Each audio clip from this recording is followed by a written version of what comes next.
বাংলাদেশের স্বাধীনতা যুদ্ধে তারা নেতৃত্ব দিয়েছে, এই ব্যাপারে কোনো সন্দেহ নাই। অনেক বক্তব্য ইউটিউবে আসছে, তারা কিন্তু একবারের জন্য বলেনি যে আমরা ভুল করেছি। জি, অসংখ্য ধন্যবাদ। আমি আসবো আপনার কাছে। ডক্টর মোহাম্মদ আব্দুল কাদের, আপনার কাছে একটু জানতে চাই, সালাউদ্দিন আহমেদ তিনি আরও অভিযোগ করেছেন জঙ্গিবাদের মধ্য দিয়ে শেখ হাসিনার কাছ থেকে রাষ্ট্র ক্ষমতা কেড়ে নেওয়া হচ্ছে, এমন অভিযোগ করা হচ্ছে আওয়ামী লীগের পক্ষ থেকে। আপনার বিশ্লেষণ কি? আসলে জঙ্গিবাদের তকমা দিচ্ছে বা আওয়ামী লীগের পক্ষ থেকে জঙ্গিবাদের মধ্য দিয়ে এই সরকার মানে আওয়ামী লীগ সরকারকে ক্ষমতাচ্যুত করা হয়েছে, আওয়ামী লীগের লোকেরাই এই কথাগুলো বলছেন, যেটি স্বরাষ্ট্রমন্ত্রী তিনি উল্লেখ করেছেন বক্তব্যে। আপনার কি মনে হয় আসলে জুলাই অভ্যুত্থান কি আসলে জঙ্গিবাদের ছিল, বিষয়টা ছিল, নাকি আসলে একটা নতুন করে একটা বয়ান তৈরির চেষ্টা, কোনটা?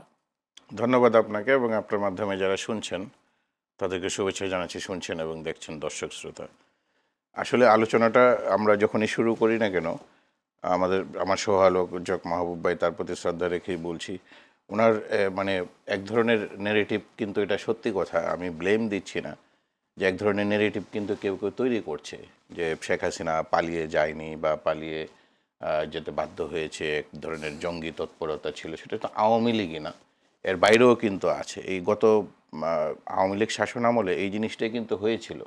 উনি কিন্তু একটা খুব সুন্দর কথা বলেছেন যে বিএনপি যখন 2014 সালের একতরফা ইলেকশনের আগে লাগাতার অবরোধ এবং হরতাল দিল, তখন আমি দেখেছি বিশ্ববিদ্যালয় শিক্ষকরা, আমাদের সহকর্মীদের মধ্যে অনেকে গলায় প্লেকার্ড ঝুলিয়ে আগুন সন্ত্রাসীদেরকে গ্রেফতার করে আগুন সন্ত্রাস চলবে না, এবং সেটা ওরা দাঁড়িয়েছিল কোথায় জানেন? গুলশানের বিএনপির কার্যালয়ের সামনে। এইভাবে একটা নিয়মতান্ত্রিক আন্দোলনকে রাষ্ট্রীয় বাহিনী দ্বারা আপনার বিভিন্ন ধরনের অঘটন ঘটিয়ে অগ্নি সন্ত্রাস নাম দিয়ে সেই আন্দোলনগুলোকে দমন করার চেষ্টা করা হয়েছে। আওয়ামী লীগের কর্মকাণ্ডকে আসলে, যেটা জুলাই অভ্যুত্থান হয়েছে, শেখ হাসিনা পালিয়ে গিয়েছে, সেটা যেটা আমরা দেখেছি, এটা আওয়ামী লীগের অনেকে আসলে বিশ্বাস করতে চাচ্ছে না। এবং এই যে বক্তব্যটি সালাউদ্দিন আহমেদ মানে স্বরাষ্ট্রমন্ত্রী দিয়েছেন, ওনার পুরো বক্তব্যটা শুনলে বলবেন, মাহবুব ভাই যেটি বলল যে বিচারহীনতার কথা বলেছে, ব্যাপারটা কিন্তু এরকম না। উনি স্পষ্ট করেই বলেছেন যে আইসিটি অ্যাক্টে আপনার একটা সংশোধনী আনা হয়েছিল তত্ত্বাবধায়ক সরকারের আমলে, মানে ইউনূস গভর্নমেন্টের সময়। সেই সংশোধনীতে পলিটিক্যাল পার্টিকে বিচার করার যে ধারা, সেটি সংযুক্ত করা হয়েছে। তো সেই অনুযায়ী যদি বিচার বিশ্লেষণে দেখা যায়, আদালতের বিচারে প্রমাণিত হয় যে আওয়ামী লীগ কিংবা আওয়ামী লীগের যে সহযোগী সংগঠন আছে, তারা তৎকালীন সময়ে বিভিন্ন রিপোর্টে, পরবর্তীতে জাতিসংঘের রিপোর্টে, যে সহস্রাধিক মানুষ মারা গিয়েছে, অনেক শিশু মারা গিয়েছে, তাদের এই কার্যক্রম, এই হত্যাযজ্ঞের যদি আওয়ামী লীগ পার্টি হিসাবে বা আওয়ামী লীগের এলাই যারা ছিল, সহযোগী সংগঠন ছিল, তাদের যদি কোনো ভূমিকা থাকে, আদালতে যদি প্রমাণ হয়, তাহলে আওয়ামী লীগকে নিষিদ্ধ করার যে অপশন, যে সুযোগ, সেটা আইসিটি অ্যাক্টে আছে। সালাউদ্দিন আহমেদ এইটি বলেছেন, উনি বলেননি যে আওয়ামী লীগকে বিচার করতে হবে, আওয়ামী লীগকে নিষিদ্ধ করতে হবে। এবং আওয়ামী লীগের যে এখন যে একটা নেগেটিভ তৈরি করা হচ্ছে, বলছে যে আওয়ামী লীগ আর কোনোদিন রাজনীতি করতেই পারবে না। ডেফিনেটলি এটা তো বলবেই, উনি তো আওয়ামী লীগের পক্ষে বলবে না। শেখ হাসিনাও তো বলেছেন, তারেক রহমানকে বলেছে, আয় বেটা তোর কত সাহস বাংলাদেশে, আমরা দেখে নেব। তারেক রহমান তো এখন বাংলাদেশের প্রধানমন্ত্রী, তো পলিটিক্স করতে গেলে সেটা তো বলেছে। এখন আপনি সব কিছুকে মিলিয়ে ফেললে তো হবে না। আওয়ামী লীগের দুইটা কিন্তু পার্ট, সেটা হলো 1971 পর্যন্ত আওয়ামী লীগ বাংলাদেশের স্বাধীনতা যুদ্ধে তারা নেতৃত্ব দিয়েছে, এই ব্যাপারে কোনো সন্দেহ নাই। তারপরে আওয়ামী লীগের যে শাসনামল শুরু হলো, আপনি 72 থেকে 75 পর্যন্ত রক্ষী বাহিনী, তাদের অত্যাচার, তারপরে আপনার 75-এ বাকশাল গঠন করা, মত প্রকাশের স্বাধীনতা আপনার বন্ধ করা বাকশাল করে, তারপরে 96-এ এসে আওয়ামী লীগ কিন্তু এক প্রকার ক্ষমা চেয়েছে, শেখ হাসিনা টেলিভিশনে ইলেকশনের আগে কান্না করেছে। তারপরে মানুষ 21 বছর পরে আওয়ামী লীগকে ভোট দিয়েছিল বিশ্বাস করে। তারপরের বাকি ইতিহাসটুকু আমরা সবাই জানি এবং কি কি হয়েছে। আজকে তো জুলাই গণ অভ্যুত্থানের যে হত্যাকাণ্ড, সেটি তো একদিনে হয়নি, সেটি পুলিশ বাহিনী, র্যাব বাহিনী ধারাবাহিকভাবে করতে করতে করতে করতে তারা ওই পর্যায়ে গিয়েছে।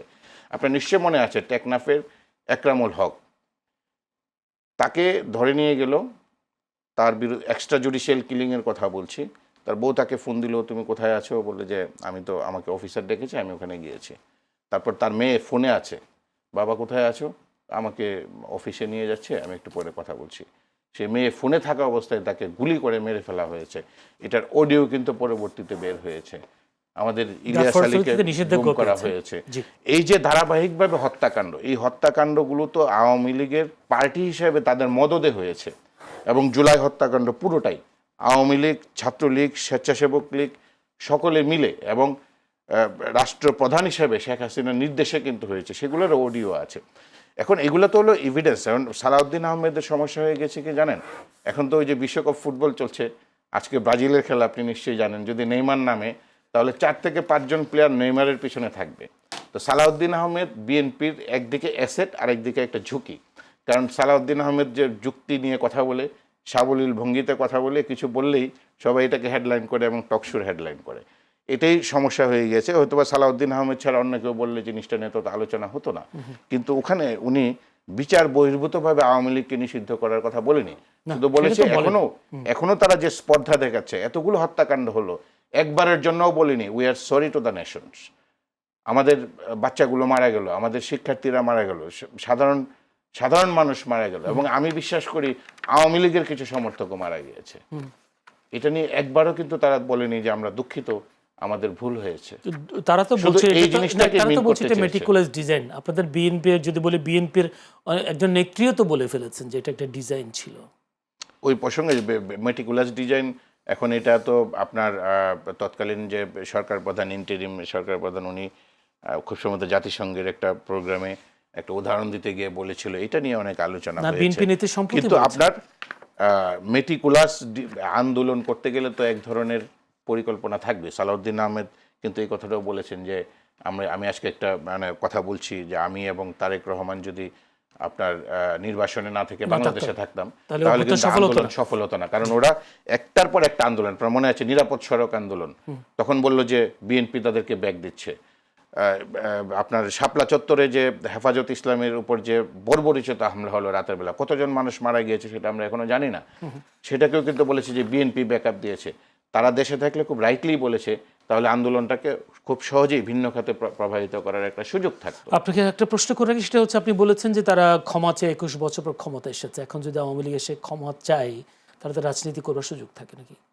না, এখন ধরেন এটা তো হলো ভোটে যদি আসে, এখন তাদের যে বিচার প্রক্রিয়া চলছে, আওয়ামী লীগের শীর্ষ নেতৃত্বের বিরুদ্ধে বিচার প্রক্রিয়া চলছে, কারো বিরুদ্ধে রায় হয়েছে, তাদের সহযোগী হাসানুল হকিনুর বিরুদ্ধে রায় হয়েছে, যদিও রায় নিয়ে জনমনে অসন্তোষ আছে।